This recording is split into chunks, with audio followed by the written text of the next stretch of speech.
पारस hospital में जो गोली चली है, हत्या हुई है, अभी कल भी मैंने आप लोगों को कहा है कि बिहार में कानून व्यवस्था की स्थिति लगातार बिगड़ेगी, अभी और बिगड़ेगी। इसलिए बिगड़ेगी कि पूरा पुलिस प्रशासन तो शराब से पैसा कमाने में, बालू माफियाओं के साथ साठगांठ करके पैसा कमाने में, घूस लेने में लगा हुआ है। जितने मंत्री हैं, जितने सरकार के लोग हैं, वो ट्रांसफ़र पोस्टिंग में करोड़ों रुपए का उगाही कर रहे हैं। जब पुलिस वाले शराब और बालू से पैसा कमाने में लगे हैं तो कानून व्यवस्था का काम कब करेंगे? तो ये स्थिति न सिर्फ अभी बिगड़ी है, आगे भी बिगड़ने वाली है। सरकार का इकबाल खत्म हो गया है। नीतीश कुमार मुख्यमंत्री के तौर पर काम नहीं कर रहे हैं, उनकी शारीरिक मानसिक स्थिति ऐसी नहीं है।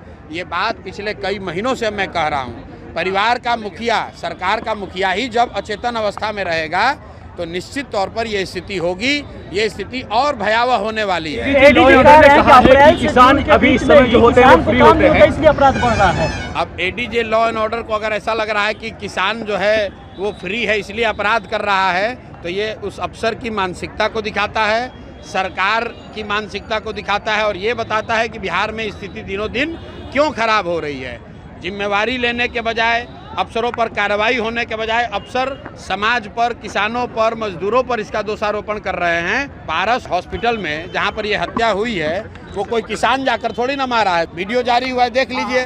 बाजाप्ता लोग 5 गन लेकर जा रहे हैं और जींस पैंट से और शर्ट से निकाल कर मार रहे हैं। और एडीजी लॉ एंड ऑर्डर को किसान खेत में रोपनी करने वाला दिख रहा है, तो उनको आँख की जाँच कराने की ज़रूरत है।